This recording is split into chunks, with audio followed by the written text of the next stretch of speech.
हम बात करते हैं थ्री फेज इंडक्शन मोटर की। थ्री फेज इंडक्शन मोटर के पहले हम ये जानते हैं कि मोटर होती क्या है। मोटर क्या होती है? जो वैद्युतिक ऊर्जा को यांत्रिक ऊर्जा में परिवर्तित करती है। मोटर क्या होती है? वह मशीन जो विद्युत ऊर्जा को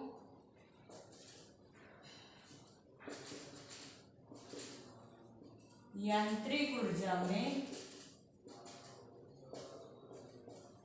परिवर्तित करती है उसे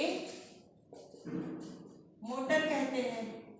चाहे वो एसी मोटर हो, चाहे डीसी मोटर हो, सिंगल फेज हो, थ्री फेज हो, मोटर का कार्य क्या है? विद्युत ऊर्जा को यांत्रिक ऊर्जा में परिवर्तित करना।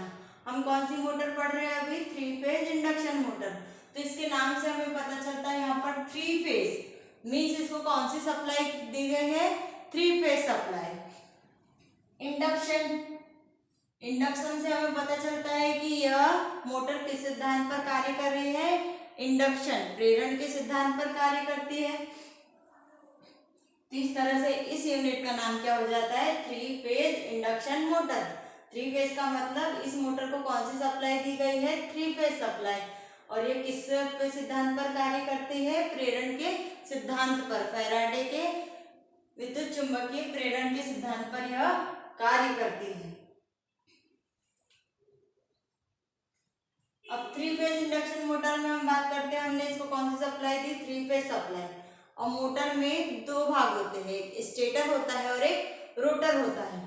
तो जो मोटर का स्थिर वाला भाग होता है, जो मोटर का स्थिर वाला भाग होता है उसे हम स्टेटर कहते हैं, और जो मोटर का घूमने वाला भाग होता है उसे रोटर कहते हैं। स्टेटर के अंदर हम क्या करते हैं? स्लॉट बनाते हैं और उसके अंदर वाइंडिंग को लपेटते हैं, जिससे हमें क्या मिलते हैं? पोल मिलते हैं, नॉर्थ पोल और साउथ पोल। तो हमने यहाँ पर क्या किया? हम इसका कंस्ट्रक्शन देखेंगे, इसका वर्किंग सिद्धांत देखेंगे कि ये कैसे वर्क करती है, मोटर कैसे रोटेट होती है। तो हम देखेंगे हमने यहाँ पे कौन सी सप्लाई दी है? Three phase supply, RYB। ये क्या है? Three phase supply. तो हमने क्या किया? पहले हमने इसको आर फेज दिया, यहाँ पे क्या कर दिया? एक फेज दिया। इसको इस पोल पर हमने क्या कर दिया? यहाँ पर इसको लपेट दी, वाइंडिंग लपेट कर इसके सामने वाले पोल को फिर वाइंडिंग लपेटी। तो यहाँ पर कौन सा पोल बन गया? नॉर्थ पोल, और यहाँ पर साउथ पोल। इसी प्रकार से हमने अन्य दो फेजों को क्या कर दिया है? लपेट दिया है, हर एक फेज की वाइंडिंग को। तो RYB। अब यहाँ पे हमने देखा है RY, यहाँ पे R का फेज जो बना है, ये क्या कौन सा पोल बनाता है? वाइंडिंग को लपेटते हैं तो नॉर्थ पोल। और जो Y का है यहाँ पर नॉर्थ पोल, जो B का है वो भी यहाँ पर क्या बनाएगा? North pole. तो ये तीनों क्या हो गए? North pole. और ये तीनों कौन से पोल हो गए? South pole. अब यहाँ पे क्या करते हैं? हमने इसको जब थ्री फेज सप्लाई दी स्टेटर को, तो इसमें थ्री फेज वाइंडिंग लपेटी गई है। अब यह थ्री फेज वाइंडिंग कितने डिग्री पर होती है? 120 डिग्री पर। अब यहाँ पर होता क्या है? इसका कंस्ट्रक्शन कैसे मोटर रोटेट करती है। तो जब हम स्टेटर को थ्री फेज सप्लाई से जोड़ते हैं तो इसमें क्या होता है? एक घूर्णीय चुंबकीय क्षेत्र, ये जो हमारे पोल बने हैं यहाँ पर क्या होता है? एक घूर्णीय चुंबकीय क्षेत्र उत्पन्न हो जाता है। घूर्णीय चुंबकीय क्षेत्र उत्पन्न हो जाता है, जिसके कारण अंदर क्या है? रोटर में शॉर्ट सर्किट चालक रखे गए हैं। मीन्स इसको चालक को ऐसे रख के उसको क्या कर दिया? एंड के द्वारा शॉर्ट कर दिया गया है। तो जब यह घूर्णीय चुंबकीय क्षेत्र क्या करेगा? रोटर चालकों को काटेगा, रोटर चालकों को काटता है। तो जिसके कारण यहाँ पे क्या होता है? इंडक्शन के कारण, प्रेरण के कारण रोटर में एक विद्युत वाहक बल उत्पन्न होता है। जब यहाँ पर विद्युत वाहक बल उत्पन्न होगा तो इसमें धारा भी प्रवाहित होगी, और धारा प्रवाहित होगी तो यहाँ का भी एक चुंबकीय क्षेत्र होगा, जिसके कारण क्या होता है? इसके फील्ड में आकर यहाँ पे भी क्या बनते हैं? पोल क्रिएट होते हैं। जैसे यहाँ पर कौन से पोल क्रिएट हुए हैं? North pole, north pole, north pole, south, south, south. तो इस तरह से रोटर में भी क्या हो गए, पोल क्रिएट हो गए। तो यहाँ पर कौन सा पोल बनेगा, इसके संपर्क में आके नॉर्थ पोल, यहाँ पर नॉर्थ पोल, यहाँ पर भी कौन सा पोल, नॉर्थ, यहाँ साउथ के बाद साउथ साउथ। तो इस तरह से यहाँ पर क्या हो गए, रोटर में पोल क्रिएट हो जाएगी। अब ये मोटर मूव कैसे करती है, घूमती कैसे है इसका रोटर, तो देखेंगे। हमेशा याद रखना कि चुंबक में समान पोल एक दूसरे को प्रतिकर्षित करते हैं तथा असमान पोल एक दूसरे को आकर्षित करते हैं।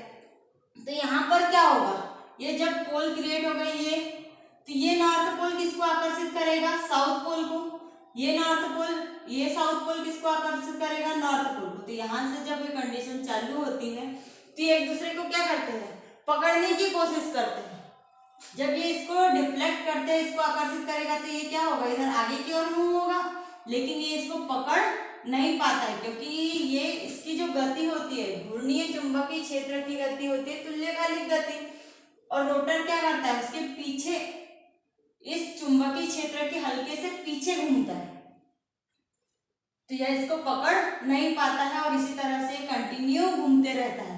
इस तरह से मोटर का रोटर क्या करता है, गति करता है।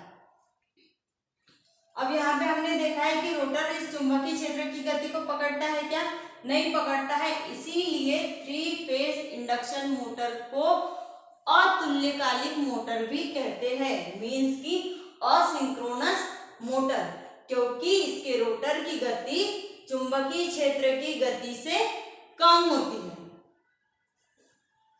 तो समझ में आ गया होगा आपको ये किस सिद्धांत पर कार्य करता है, फैराडे के इंडक्शन के सिद्धांत पर कार्य करता है। फैराडे के इंडक्शन का सिद्धांत क्या होता है, स्टेटर को हम जब 3 फेज सप्लाई से जोड़ा जाता है तो स्टेटर में एक घूर्णीय चुंबकीय क्षेत्र उत्पन्न होता है। यह घूर्णीय चुंबकीय क्षेत्र रोटर चालकों को काटता है, जिसके कारण वहां इंडक्शन के कारण एक विद्युत वाहक बल उत्पन्न होता है, और इस विद्युत वाहक बल के कारण यहाँ पर रोटर का भी एक चुंबकीय क्षेत्र होता है, जिसके कारण वहां पे क्या होते हैं, पोल क्रिएट होते हैं। जब यह पोल क्रिएट हो जाते हैं तो ये क्या करता है, इसको आकर्षित करने की कोशिश करता है। रोटर क्या करते हैं, स्टेटर के पोल को आकर्षित करने की कोशिश करता है। तो इस तरह से क्या होता है, घूमते रहता है, लेकिन ये इसको पकड़ नहीं पाता है। रोटर क्या करता है, चुंबकीय क्षेत्र की गति को पकड़ नहीं पाता है। बाई चांस अगर इसने पकड़ लिया तो इसकी गति क्या हो जाएगी, तुल्यकालिक मोटर, मींस कि यहाँ पे रोटर ब्लॉक हो जाएगा, वह गति नहीं करेगा। जब ये एक दूसरे के पास आएंगे तो क्या होगा, एक दूसरे को ब्लॉक कर देंगे। इसीलिए हम क्या करते हैं, रोटर की गति थोड़ी कम होती है, किससे, चुंबकीय क्षेत्र की गति से। इसीलिए हम क्या कहते हैं, 3 फेज इंडक्शन मोटर को अतुल्यकालिक मोटर भी कहते हैं। तो हम देखेंगे, कुछ पॉइंट लिख लेंगे। 3 फेज इंडक्शन मोटर को अतुल्यकालिक मोटर भी कहते हैं। और इसे कौन सी मोटर को कहा जा सकता है, 3 फेज है, मीन्स कौन सी, पॉलीफेज मोटर भी कहते हैं इसे। और कौन सी मोटर कह सकते हैं हम, पॉलीफेज मोटर, पॉलीफेज मोटर कहते हैं।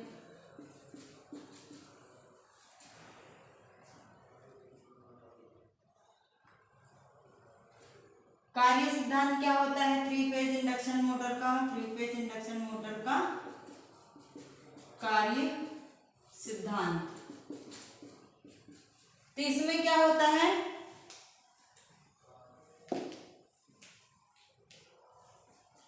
इंडक्शन मोटर में इसके मेन 2 भाग होते हैं, एक स्टेटर और दूसरा रोटर।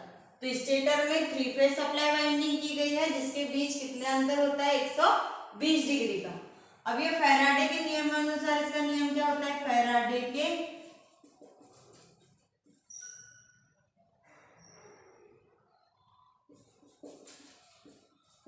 सर क्या होगा, जब स्टेटर को 3 फेज सप्लाई से जोड़ा जाता है तो स्टेटर में घूर्णीय चुंबकीय क्षेत्र उत्पन्न होता है। कौन सा क्षेत्र उत्पन्न होता है? घूर्णीय चुंबकीय क्षेत्र, जो रोटर चालकों को काटता है, जिसके कारण रोटर में एक विद्युत वाहक बल उत्पन्न होता है। तो ये क्या होता है? फैराडे का नियम होता है, इंडक्शन। अब इसमें जो विद्युत वाहक बल उत्पन्न होता है, किसके कारण उत्पन्न होता है? इंडक्शन के कारण, इसलिए इसे 3 फेज इंडक्शन मोटर कहते हैं। एक पॉइंट यहां लिख लीजिए, इस मोटर के रोटर में इंडक्शन के कारण विद्युत वाहक बल उत्पन्न होता है, इसलिए इसे 3 फेज इंडक्शन मोटर कहते हैं। तो ये हो गया हमारा क्या, इसका कार्य सिद्धांत, कि यह मोटर कैसे वर्क करती है। इसके क्या क्या नाम है? इस मोटर को क्या बोल सकते हैं हम? अतुल्यकालिक मोटर। क्यों? क्योंकि इसके रोटर की गति घूर्णीय चुंबकीय क्षेत्र की गति से कम होती है। पॉलीफेज मोटर क्यों कहते हैं इसको? क्योंकि इसमें कौन सी सप्लाई दी जाती है? 3 phase supply. 3 phase induction motor क्यों कहते हैं? क्योंकि इसके रोटर में इंडक्शन के कारण विद्युत वाहक बल उत्पन्न होता है, इसीलिए इसे 3 फेज इंडक्शन मोटर कहते हैं। और फैराडे का नियम क्या कहता है? जब स्टेटर को 3 फेज सप्लाई से जोड़ा जाता है तो उसमें घूर्णीय चुंबकीय क्षेत्र उत्पन्न होता है, जो रोटर चालकों को काटता है, जिसके कारण रोटर में एक विद्युत वाहक बल उत्पन्न होता है। तो ये चीज समझ में आ गई आपको?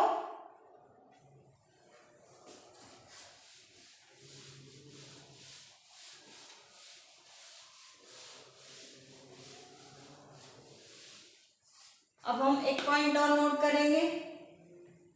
हमने ट्रांसफार्मर पढ़ा है, तो ट्रांसफार्मर, अब इसकी तुलना हम ट्रांसफार्मर से कर सकते हैं या नहीं? हाँ, हम इसकी तुलना ट्रांसफार्मर से कर सकते हैं, लेकिन कैसा ट्रांसफार्मर होना चाहिए? जिसकी सेकेंडरी शॉर्ट सर्किटेड हो। तो हम 3 फेज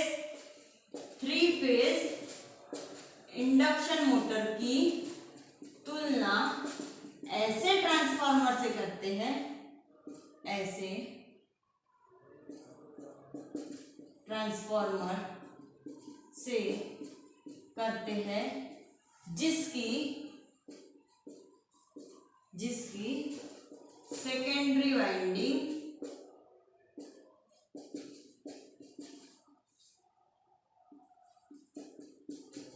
शॉर्ट सर्किटेड हो। क्योंकि हमारा जो ट्रांसफार्मर है वो किस सिद्धांत पर कार्य करता है? वह भी इंडक्शन के सिद्धांत पर कार्य करता है। 3 फेज इंडक्शन मोटर भी इंडक्शन के सिद्धांत पर कार्य करती है। बस हम कह सकते हैं जब उसी ट्रांसफार्मर से 3 फेज इंडक्शन मोटर की तुलना की जा सकती है जिसकी सेकेंडरी वाइंडिंग कैसी हो? शॉर्ट सर्किटेड हो। इसके बाद हम नेक्स्ट क्लास में क्या पढ़ेंगे? 3 फेज इंडक्शन मोटर के कौन से भाग होते हैं वो तो हमने देख लिया, स्टेटर और रोटर, लेकिन इनके डीप में अभी हमें देखना बाकी है। तो स्टेटर क्या होता है, रोटर क्या होता है, रोटर के कितने प्रकार होते हैं, ये सब हम पढ़ेंगे नेक्स्ट क्लास में।